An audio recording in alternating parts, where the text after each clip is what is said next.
امام حسین کی شہادت کا کچھ تھوڑا سا پس منظر۔ شہادت ہمارے ہاں بیان ہوتی ہے اس انداز میں کہ لگتا ہے کہ کسی مظلوم بندے کو کسی نے پکڑا ہوا تھا تو وہ سارے اسے مار رہے تھے اور وہ منتیں کر رہا تھا کہ مجھے نہ مارو۔ اتنی ہائے ہائے کی جاتی ہے کہ محسوس ہوتا ہے کہ امام علی مقام بڑے پریشان تھے کہ کسی طریقے سے، اور ان کا خاندان بڑا تکلیف میں تھا کہ جلدی کہیں کربلا سے نکل جائیں۔ حالانکہ اس دھرتی پہ، اس کائنات پہ صبر، شجاعت، استقامت اور حوصلہ جس سے کائنات سیکھے گی وہ صرف امام حسین ہی ہے۔ اتنے بڑے صابر آدمی کے بارے میں اس طرح کا رویہ اختیار کرنا کہ وہ تو گویا اس طرح کر رہے تھے کہ بس کسی طریقے سے میری معذرت، تو یہ امام حسین کی مظلومیت سنا کے لوگوں کو اس طرح کا کر دیا جاتا ہے، یہ انداز بتایا جاتا ہے کہ شاید واقعہ کربلا رونے دھونے کا نام ہے، حالانکہ بات یہ نہیں ہے۔ یزید کی لشکر جو امام حسین کے مقابلے میں آیا، امام حسین کے لشکر کی تعداد 72 تھی، تو یزید نے 22,000، اس کا مزاج تھا۔ یہ چلاک لوگ زندگی میں ہمیشہ دھوکہ کھاتے ہیں، چلاکیاں انسان کو گراتی ہیں اور اتنا منہ چھیل جاتا ہے کہ منہ پہچانا ہی نہیں جاتا۔ بندہ اپنے آپ کو رب رسول کے حوالے کر دے تو اللہ بڑی بہترین جزائیں عطا کرتا ہے۔ یہ لوگ تیزی دکھاتے ہیں بعض، تو یزید بھی تیزی دکھانے والا تھا۔ اس نے خیر کرے جڑا نماز پڑھائے ہو مولوی، جڑا ٹل پائے ہو پیر، جڑا مہینہ نہ نہائے چھوٹا پیر، تو جڑا 6 مہینے نہ نہائے ہو بڑا پیر، کہتے بابا پہنچے ہیں، کڑے چھڑے جو پہن لیے۔ بھائی امام حسین تو نمازیں پڑھاتے تھے، مولا علی تو نمازیں پڑھاتے تھے، مسجد کے خطیب تھے، اب اس کو تو مولوی کہہ دیا جاتا ہے بیچارے کو، تو ملنگ کون ہوتا ہے جی؟ کہتے جڑا کپڑے کٹ پائے۔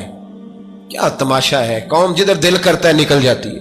یاد رکھیں ووٹ برادری کا نہیں ہوتا، ووٹ برادری کا نہیں، ووٹ دین کا ہوتا ہے۔ جو بندہ دین کے، ملت کے، مذہب کے معیار پہ پورا نہ ہوتے اسے حکمت کے تحت بھی ووٹ دینا جائز۔ ہاں یہ بات سچی ہے تو بہرحال سچی ہے، یہ یاد رکھ لے۔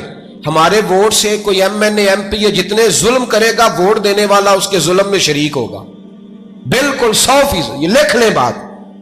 ہم اس وقت بڑی جلدی، پتہ نہیں ہمیں کیا مسئلہ ہو جاتا ہے، اتنا اتنی مصیبت انہیں نہیں بنی ہوتی، نہیں یہاں بنی ہوتی ہے۔ خدا کا خوف کریں۔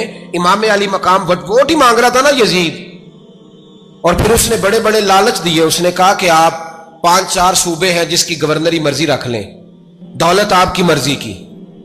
تو پھر آج ہمیں بھی لوگ مشورہ دیتے ہیں، کہتے ہیں مسجد میں سیاست نہیں ہونی چاہیے۔ میں نے کہا کیا کریں، یہ امام حسین ہمیں مجبور کر گئے، کوئی نہ کوئی بات کرنی پڑی جاتی ہے۔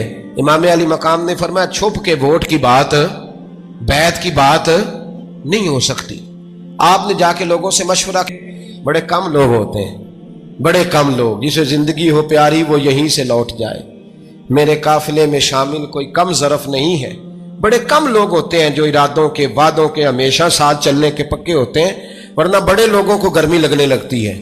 بڑے لوگ، ہر بندہ نہیں کہتا اسی ویسے ان جیسی حمایت فراڈیاں دی کرن ڈے ہیں تو پھر چھڑ دے کیوں نہیں ہیں، ان جے دھوکے باز ہی انہیں کرایا ان کھ نہیں تو پھر چھوڑ دو، جان تم ہی چھوڑ دو۔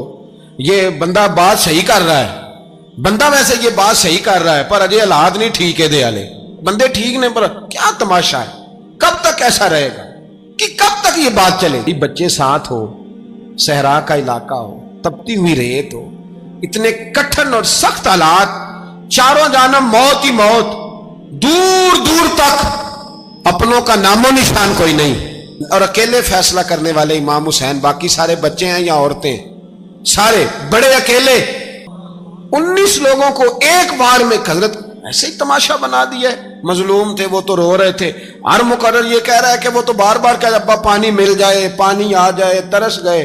خدا کا خوف کرو، یہ دلیر لوگ تھے، ان کی باتیں آج بھی پڑھ کے دلیری پیدا ہوتی ہے، دلیری پیدا ہوتی ہے، دلیری۔ نکلے، ایک ہاتھ کٹا، دوسرے پہ مشکیزہ وہ بھی کٹا۔ دیکھ لو میں پس منظر پہ ہوں ابھی تک، میں بتا رہا ہوں کہ جہاد کس کے خلاف تھا؟ ظالم حکمران کے خلاف، ظالم کافر کے خلاف نہیں، مشرک کے خلاف نہیں۔ حضرت امام حسین رضی اللہ تعالیٰ عنہ نے ہر جگہ ایک ہی بات کی کہ یزید شرابی ہے تو بچے کٹوا دوں گا، شرابی کو ووٹ۔ یہ ایک نہیں، ہر کتاب میں یہی لکھا، ہر کتاب میں، اور ہر مسلک کی کتاب۔